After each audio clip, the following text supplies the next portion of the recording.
걸려요. 앞에 저기 우스모 오지면 걸린다고. 고개 앞에 검은 옷. 집이 라인 옆으로.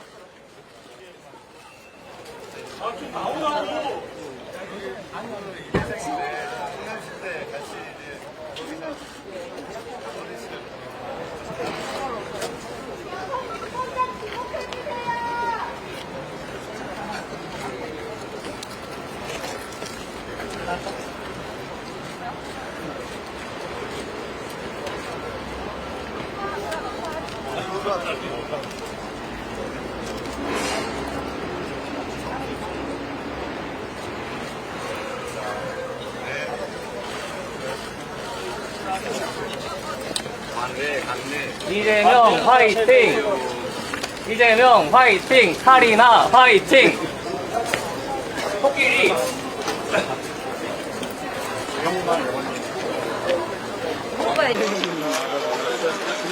이재명 화이팅! 이재명 화이팅! 이재명 화이팅! 감사합니다. 형수님도 화이팅!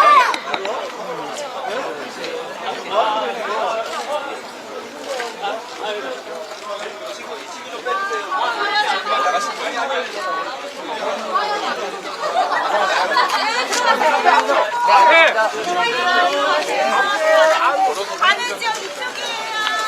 이재명 대통령님 화이팅!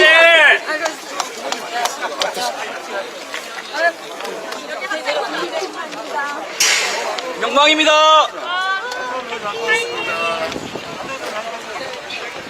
대통령 당선 축하드립니다.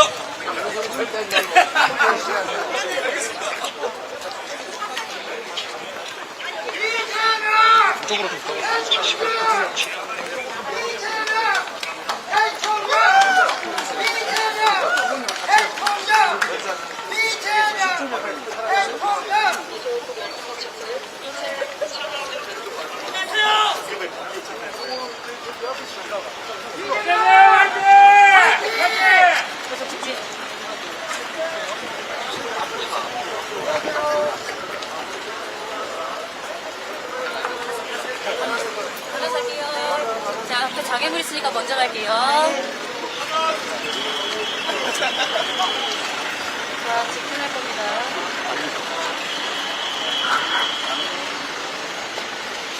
우리 맨 앞에서는 좀 부탁드릴게요. 옆으로.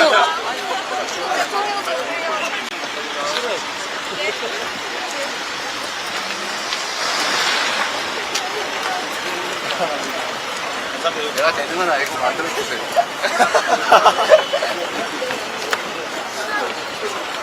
대통령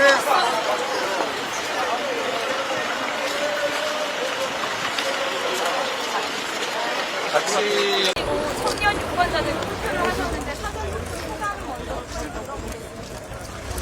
네. 투표는 우리 대한민국 주권자들의 주권을 행사하는 가장 확실한 수단입니다. 총알보다 투표가 강하다라는 말이 있습니다. 이번 내란 사태도 다시 할게요.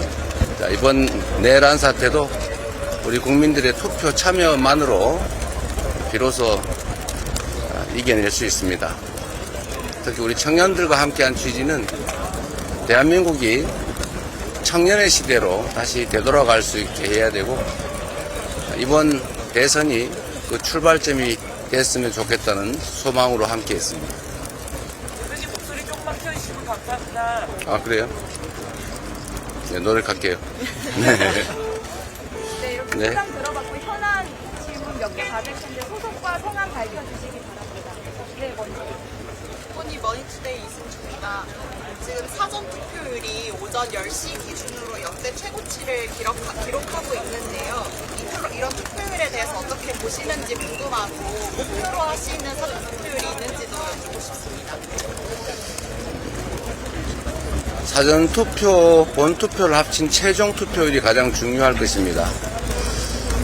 사전투표를 할 것인지 본투표를 할 것인지는 우리 국민들께서 각자 사정에 따라 선택하실 텐데, 가급적이면 사전투표에 많이 참여해 주시는 것이 시간을 합리적으로 배분하는 데 또 도움이 될 것이고, 또 본투표에 무슨 일이 생길지 모르니까 미리 해두시는 게 낫지 않을까 그런 생각이 듭니다.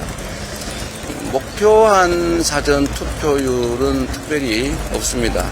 오로지 대한민국의 운명은 우리 국민들의 손에 달려있다는 점, 그리고 우리 주권 행사는 결국 투표로 할 수밖에 없다는 점을 생각하셔서 지금의 이 위기를 이겨내고 내란을 극복하고 회복과 성장의 대한민국으로 다시 출발하기 위해서는 우리 국민들께서 반드시 투표에 참여하셔서 이 잘못된 결과를 빚어낸 내란 세력에 대해서 엄중하게 강력하게 심판해 주시기를 바랍니다.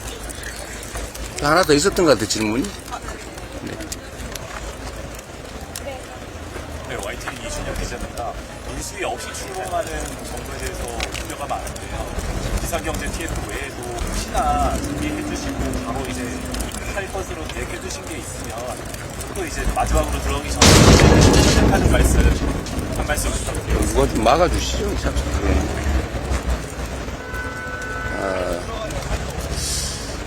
일단 내란 극복이 가장 중요하고 또 민주주의의 회복이 급선무이긴 합니다. 그러나 그건 뭐 너무 당연한 일이어서 기본이라고 할 수 있겠고, 주력해야 될 우선순위 업무라면 결국 지금 가장 악화된 민생을 회복하는 것입니다.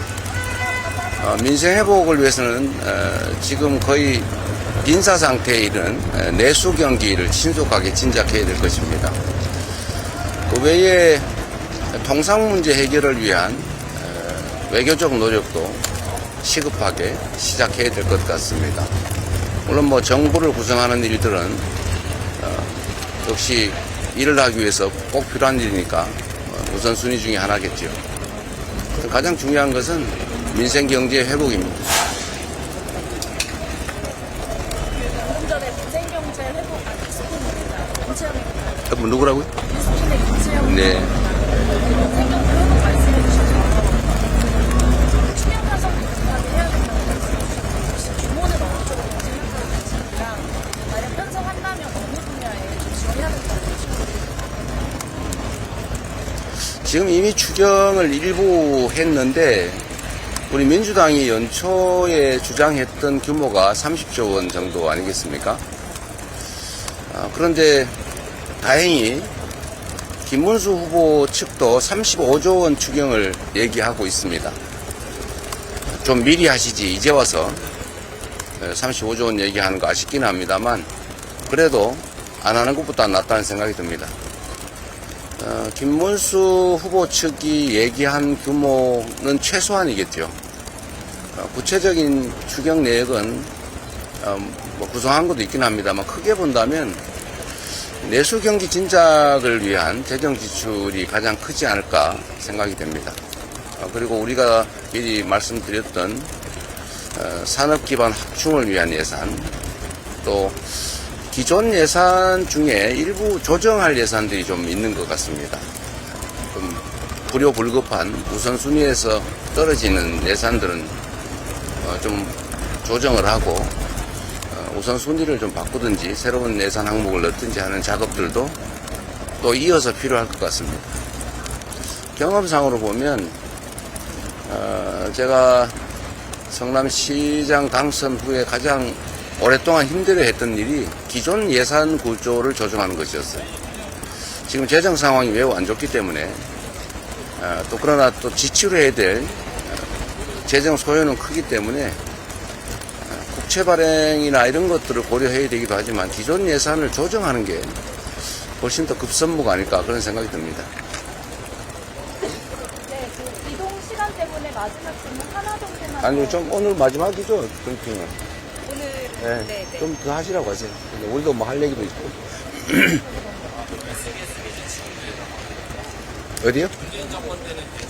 어디시라고? 아, 네.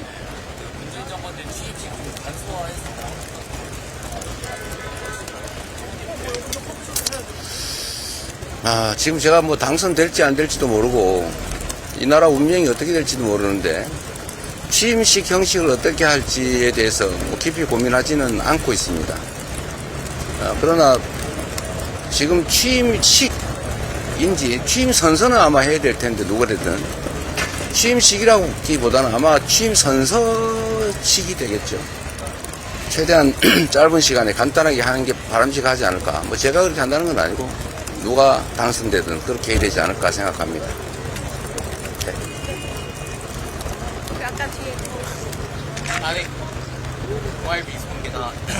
개혁신당 이준석 후보가 TV 토론에 이어서 오늘도 그 후보의 아들 발언 관련해서 계속 소환을 하고 있는데 이에 대한 입장을 혹시 어떻게 보시는지. 이 엄중한 시기에 내란 극복, 민생 회복에 대해서 또 국가의 운명에 대해서 좀 더 진지하게 고민하는 그런 선거가 되길 바랍니다.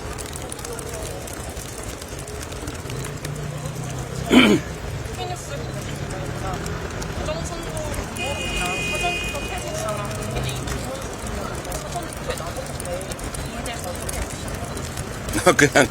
그냥 그런가 보다 하겠습니다. 원래 그런 분들 아닙니까?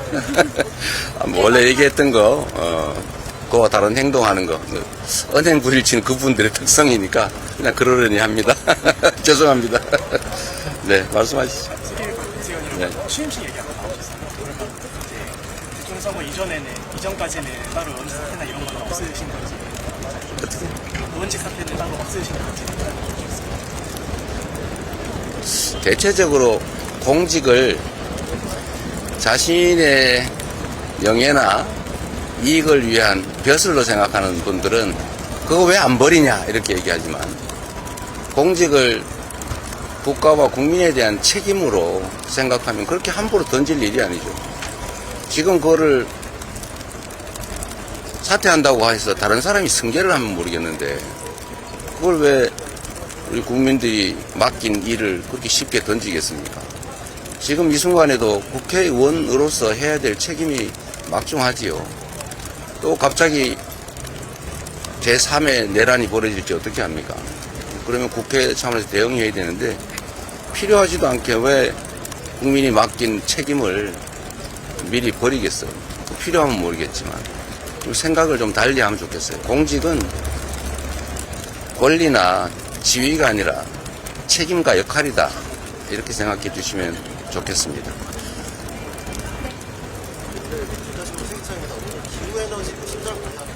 네.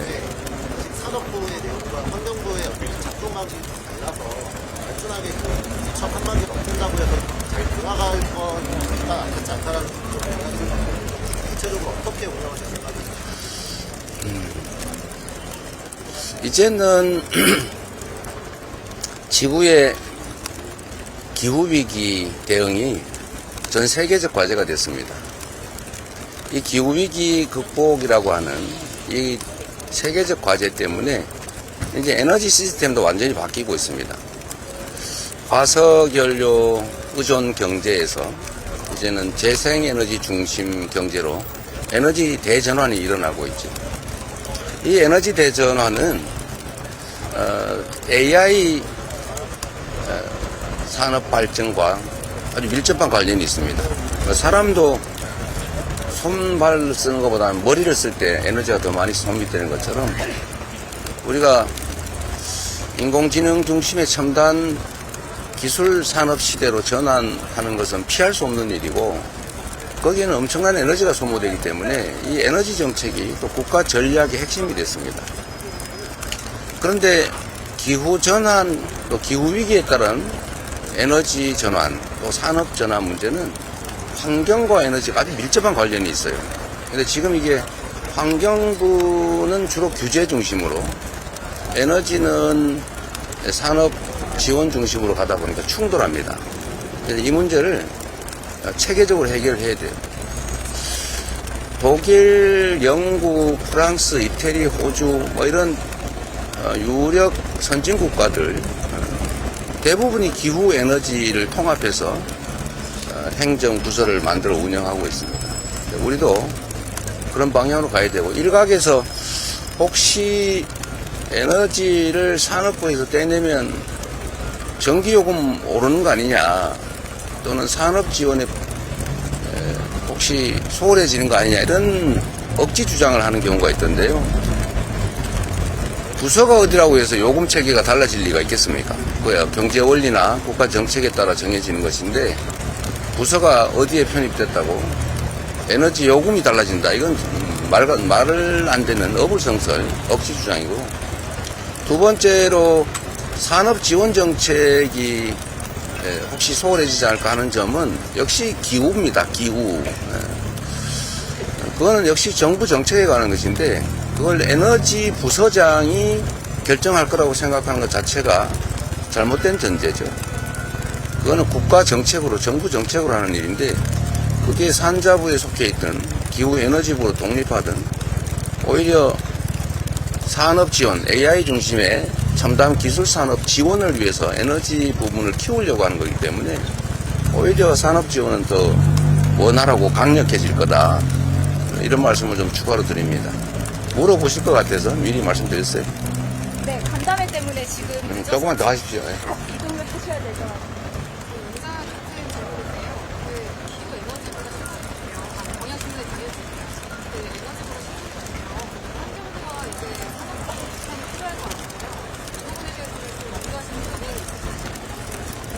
환경부와? 로? 아니, 그걸 당연히 통합을 하게 되겠죠. 그러나 아주 세부적으로 그 내부에 어떤 부서들을 어떻게 배치할 건지 하는 것은 좀 구체적으로 검토를 더 할 필요가 있습니다. 좀 토론을 해봐야죠. 관련 부서들 간에. 그렇다고 지금 제가 관련 부서를 불러서 토론할 수는 없기 때문에 그때 가서 세부적인 조정을 하겠습니다. 근데 여기 먼저 합시다. KBS 봉준호입니다. 다름이 아니라 후보님께서는 이전에도 실력 위주로 해서 인사를 하시겠다고 하셨는데 본인을 싫어하시는 분도 기용을 하셨다는 취지로 예전에 말씀을 주셨었는데요. 실력이 있다면은 네. 만약에 당선이 되신다면은 대통령실에서도 그런 기준이 적용이 될 수 있는지 궁금합니다. 인사가 만사라고 했고 대통령이 아무리 좋은 의도를 가지고 있어도 직접 모든 국정을 시행할 수는 없기 때문에 결국 다 권한을 위임해서 할 수밖에 없습니다. 권한을 위임받아 대신 권한을 행사할 사람, 즉 이제 정부 주요 예를 들면 내각의 구성원이나 대통령실의 수석 보좌관을 포함한 일선 공무원들은 유능한 사람, 물론 충직함을 전제로 유능한 사람들을 뽑아야죠. 저는 5년이라고 하는 짧은 국정 운영 기회를 부여받는다면 최대한 성과를 내서 국민으로부터 평가를 받아야죠. 그리고 그게 의무 아니겠습니까?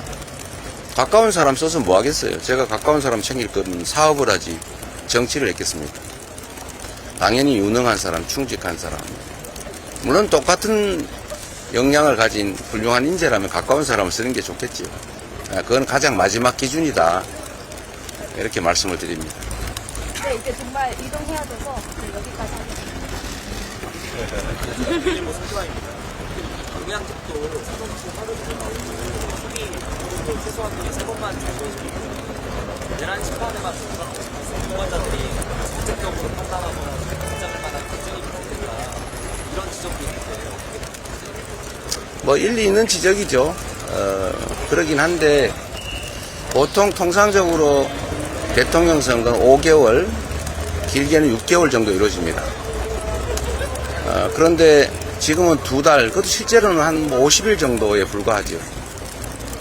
그런 점 때문에 국가 경영에 대한 계획을 미리 준비를 해놨었기 때문에 그나마 지금의 그 공약이라도 내고 있다는 점을 우리 국민들께서 좀 양해해 주시면 좋겠습니다. 아예 공약 못 내는 후보들도 있지 않습니까? 네. 네, 여기까지 하겠습니다. 예, 여기까지만 하겠습니다. 그분이 이제 외교 문제나 이제 그런 관세 문제도 말씀을 해주셨는데 뭐 당선이 되신다면 당장 G7 정상회의가 있거든요. 그런 것도 좀 참석할지 여부랑 오늘 한국은행이 기준 금리를 인하를 했거든요. 그만큼 경기 부양에 시급함이 제기가 됐는데 경제계와의 만남은 좀 언제쯤 생각을 하고 계신지 그것도 궁금합니다.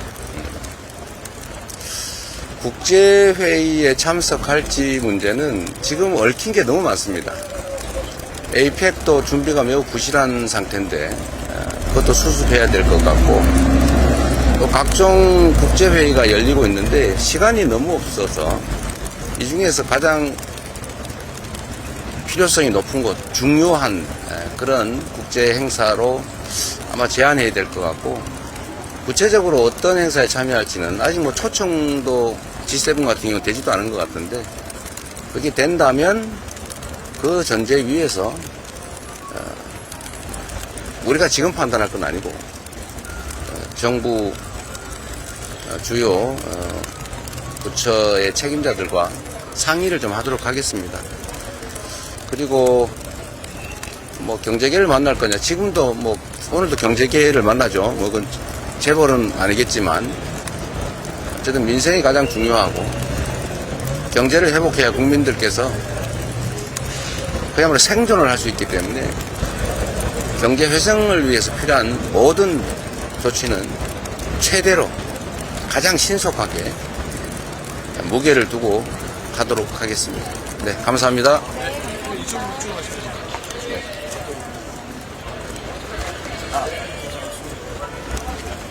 그리고 언론인 여러분, 언론사 여러분, 각별히 부탁 하나 드리겠습니다. 대통령 선거, 뭐 다른 선거도 마찬가지죠. 이거는 국가의 운명을 결정하는, 국민들이 주권을 행사하는 신성한 민주공화정이 실천되는 장입니다. 객관적인 정보, 정말로 정론이 필요한 그런 상황입니다.